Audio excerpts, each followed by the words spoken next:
Hello, hello, and welcome everyone, everywhere. All souls who are seekers are welcome here this evening. All souls who are seekers are welcome. And so, in this meeting, there is a consciousness created. It is as if there are many, many, many, many signals coming to this cell phone tower, this soul phone tower of Judah. And here we are connecting you all together in a group consciousness and expanding this consciousness for awakening awareness and enlightenment and for the expansion of your soul. Everything happening here tonight for the expansion of your soul. And so know that you are, yes, like a cell phone, but you are a soul phone with an unlimited capacity to connect with any and all souls throughout the universe of which you are desirous of communication, give and take, love and receiving, both giving and receiving. You are have the capacity for this. We're going to uncover it this evening and activate it. Activate it. So you, dear soul phone, we are plugging you up to charge you up so that you can begin to make clear, direct communications, connections with many, many souls. And we're going to talk about why you might like to do that. So understand that as a soul phone connected through us or through your angel teams and guides through source, you have an unlimited battery life. You have access to all the life force energy needed for your communications. You are on the unlimited plan. It is free. It is free. It is free. It is available to all. It is not an exclusive offer. It is an inclusive offer available for everyone. And so now listen carefully as we learn and grow together. We will tag team with this vessel tonight, and we encourage you, if your location and orientation is conducive, to relax into a meditative state and receive on a heart level what is being said. Allow the messages to wash over you like a beautiful piece of music. Don't think too hard about anything that is said, but simply receive. We're going to tell you why the ego tries and tries and tries and tries. And perhaps you've already learned the lesson that more efforting doesn't get you very far. But to listen and receive from your soul, from your heart, from your higher self is to be transformed. And it requires no effort whatsoever, only receptivity. Got that? Yes. Okay, here we go. More energy. Yes, we want to talk about this a little bit, my dears. What you think and feel is very, very important. It has an energetic quality, it has an energetic vibration. And the more attention that you give to your thoughts or your emotions, the more they will grow, much like a snowball that starts at the top of a mountain. It may start the size, let's say, of a baseball, very small snowball, and by the time it reaches the bottom, it can be massive. And so your thoughts will lead you to more thoughts, and your thoughts will can certainly lead you to emotions. You see, if you think a certain thought, ooh, well, he was cold to me, and then you can think another thought after that, ooh, I must have made him unhappy. Ooh, and so on. And you just, and thoughts, every thought wants you to think it's very, very, very important. And that's not necessarily so, you see. And so these thoughts will grow and they want to link up and join and link arms with more thoughts and more in order to create a chain, because a chain, obviously, a chain with one or two links is not very strong, but a chain with many, many, many, many links can move an enormous amount of weight, you see. And so these thoughts want to link up, link up, link up, link up with other thoughts, and then in that way they become more difficult to unseat. So a large part of your growing and becoming your enlightened self is to learn to manage your attention, what you are giving attention to, your thoughts and your feelings, and they because they will grow. This vessel has been working with us. She has been asking, Judah, how do we help people who are stuck in their physical body, stuck in a fight or flight state, even asking this question for herself. And we are teaching her in times in which she becomes in this fight or flight state, we are teaching her to tune in and give attention to her thoughts and begin to rein them in and redirect them in another way. And many times this can unstick her from this fight or flight state and bring her into a more settled state of growth and repair. Yes. So I wrote a note here about remember the Matrix. If you remember the movie when Neo in that scene he realizes that he's in this pod and he unplugs himself and he gets flushed out of this pod, but as he wakes up, to the reality of the world as being something different than what he knew, and he looks and he sees this whole vast field of far as the eye can see of humans in these being used as batteries, basically humans being used as batteries. So yes, we want to talk about that. My dears, what are you giving your life force energy to? Are you giving it to an organization, to an ideology, to a philosophy? Are you giving it to an organization that is using you for your life force energy battery power for their own ends and means? Are you allowing yourself to be enslaved to another? What kind of work are you doing? Do you have autonomy? Are you sovereign over your energy? Are you deciding what is fueling your soul phone, and who and what and for why you connect with others? Or are you simply allowing others to use your life force energy for their own ends and means? We assure you, if you continue on this way, you will end up diseased and in despair of some sort. So, dears, you have the ability to be a soul phone connected to unlimited numbers of other souls. And if you are an awakened soul, you also have the capacity to serve humanity by being a cell phone, soul phone tower. As you commit to spiritual growth, as you commit to raise your level of consciousness, you become like this tower that it can give and receive, give and receive, give and receive signals, give and receive messages. You are a transmitter, a transponder of angel messages of high wisdom and consciousness. And you can serve others by facilitating these messages. This is what this vessel is. She is a soul phone tower. And the more she dedicates and commits to her own personal growth and evolution towards enlightenment, the stronger her signal will be, and the louder and more impactful and transformative will be our message.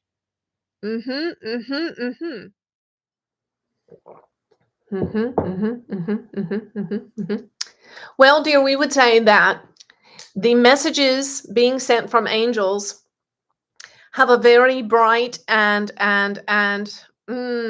charged electrical quality.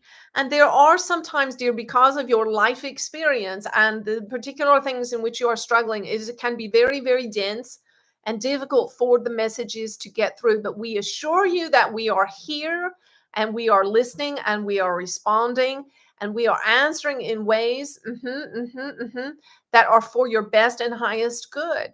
Now, sometimes, as the old adage goes, when you ask God, God says yes. Sometimes God says no. And sometimes God says maybe or wait. And we will tell you a little story here, my dear. There was a man who had fallen off of a cliff, and he was clinging to a little tendril of a little branch on the side of the cliff. And if he let go, he was sure to fall to his death. And so he clung to this little twig on the side of the cliff with all of his might, and he shouted up and said, "Hello, hello, is there anyone up there who can help me? Is there anyone who can help me? God, please help me, save me." And God leaned down over the edge of the cliff and said to the man, "I've got you, let go." And the man said, "Hello, hello, is there anybody else up there?" And so you see, dear, there is, as this gentleman just shared, there is a part of you who resist. And your "I can't" is in the way. I can't hear, I can't hear, I can't hear. We want to tag and treat right now for all of you, not just for Toronto Night King, for all of you, even for this vessel, your "I can't." So we tag and treat your "I can't," "I won't," and "I haven't," and "I should have," and "shouldn't have." We tag and treat all of those deep in your subconscious mind, and we ask for and will deliver a radical change, history, transformation of this belief system. Dearest, dearest, dearest, we want to say to you, you must get rid of and trash that belief system of "you can't" and that "we don't." You see, dear, this belief system comes from anger at God. You are angry at God for not delivering what you want. But the truth is, God always delivers exactly what you need. What you have right now in this moment is what you need. Right now, you are connected on the line with this call with us. And look, look, look, look. Do you see the miracle? Are you receiving it? We are listening to you. You said in your comments, I ask, I ask, I ask, and no one answers. Well, here we are. We are answering. We are speaking to you directly, soul to soul, through the soul phone. So allow our energies to come into the room with you. Know that you are seen, you are heard. So we tag and treat in you all of this subconscious belief that I won't be heard, I won't be listened to, I won't be understood, and I certainly won't be given what I want and need. So, my dear, has life given you this experience? Yes, yes, you've had much of this experience of not being heard, listened to, and what you want and need being ignored.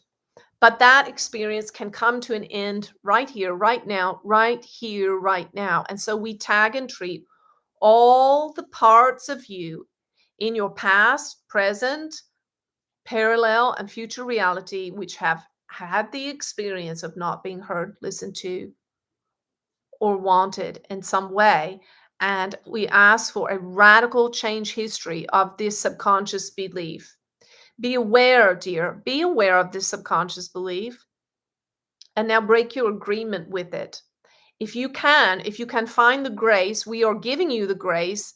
We are offering you the grace. And if you can hold on to this grace, like the man holding on to the twig on the side of the cliff, hold on, hold on, hold on to this grace, that we are going to set you free.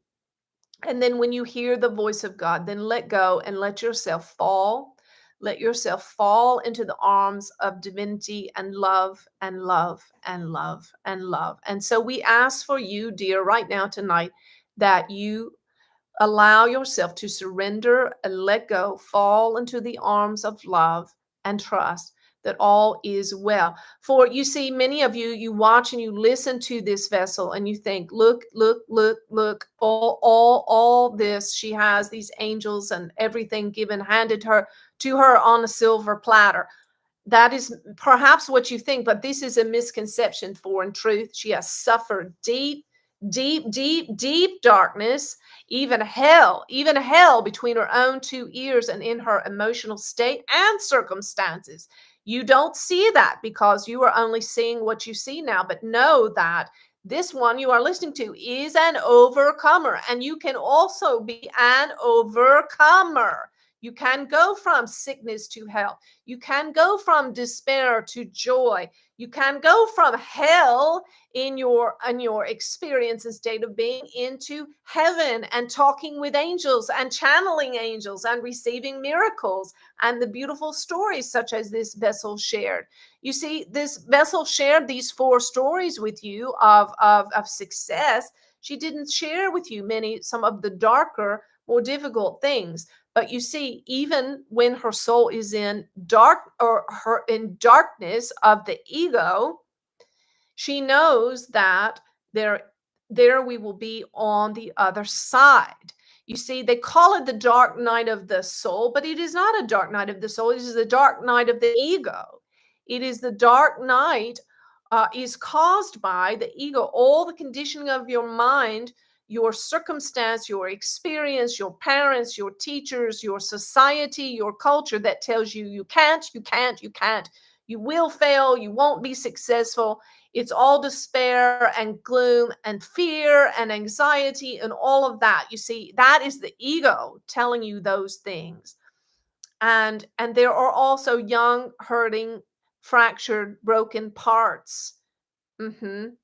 But you see, if you can go all the way through this experience, you find life and light and freedom on the other side. And it is a common experience. That's why there is a phrase called the dark night of the soul. We're going to call it the dark night of the ego because it is a common human experience. Even the Christ told a story of this experience. He said, once there were two brothers, and the younger was restless, and he came to his father and said, Father, give me my part of it, the inheritance. And off he went out into the city and the street, and adventuring and women and booze and all that the world had to offer. He imbibed and he enjoyed it and imbibed some more and some more and some more and some more until he found himself spent, his inheritance completely gone. This inheritance here that is spoken of is not just a monetary inheritance, it is a spiritual inheritance. You see, each of you will have to some degree an experience in your life in which you are given a spiritual inheritance from heaven as sons and daughters of God, and you will to some degree waste it. And you will waste your life force energy to some degree on pursuits in the world, pursuits of pleasure, pursuits of education, pursuits of knowing more, being more, doing more, going more places, wearing better clothes, having nicer shoes, having better boyfriends, and so on, and bigger breasts, and whatever it is that you think you want, you think is going to make you happy. And so each of you in varying degrees will waste your spiritual inheritance to some degree until you will wind up like this young man in the story, which Christ told of. He wound up completely impoverished, destitute, homeless, not a penny to his name. He was so desperate that he went to a farmer and begged for work. He was given some work, slopping the pigs. And as he slopped the pigs, he looked at the slop that he was giving them, and he wished that he could eat it. In fact, he did. He ate from the slop with the pigs because he was starving. And when he was done with all of that, and he was eating the pig's slop and in the mud with them, he said to himself, shall I go home? Shall I go home to my father? Even if my father would, I've wasted everything. I've wasted everything. And you see, the father here in this story represents God, represents source, represents the creator, represents the one that designed you and has given you all authority in heaven and earth. You see, the father did not deny the young man what he asked for. He gave it to him. He gave it to him freely with no strings attached. And the boy wasted it. Not only did he waste the spiritual inheritance, he cut himself off from the beauty of the relationship with his loving father. And so you see, for each of you, as you have this journey and you pursue the pursuits of the world of pleasure, you have, to some degree, in some measure, cut yourself off from the loving source who created you and has given you all things all connection, all abundance. And so the young man there with the pigs, he said, well, the servants in my father's house eat better than this. Here I am eating pig slop. I will go home and I will beg my father to have mercy on me and just to let me be a servant in his house, and I will live better than I'm living now. But you see, when the boy came back, when he came back home, his father was watching from the porch, watching for him, and saw him. And when he saw him, he ran to the boy. He ran to him. He embraced him. He wrapped him in a coat, a cloak of honor, his own coat. He put his own ring, a ring being a symbol of authority, on the boy's finger. And you see, the boy did nothing of any value to deserve any of it. But yet, this is how his father treats him. And this is what you must understand. If you're suffering tonight, if you are the one, dear one, who is feels like you're slopping around with the pigs, maybe you're even homeless, maybe you're even eating out of a dumpster, and somehow you found this connector. Maybe you're one of the homeless ones this vessel spoke of, with your cell phone watching this broadcast now while you're on the street with nothing to eat. Understand that you still are the child of your Father, and your Father, Mother, God, Source Creator loves you, and sees you where you are. And if you can in your heart come home to this reality, there will be a miracle for you. And you see, there's no punishment for anything you've ever done in any realm of time and space. There's no punishment for anyone who wanders away from source and light and the love of your Father, Mother, God. When you return in your heart to your home there with God, there is only honor, hugs, being held, a cloak, a coat, and a ring of authority. So, my dear Toronto Night King, this message is for you so that you know that you are seen and heard and loved. And it is also for anyone else who needs it in this hour. Mhm.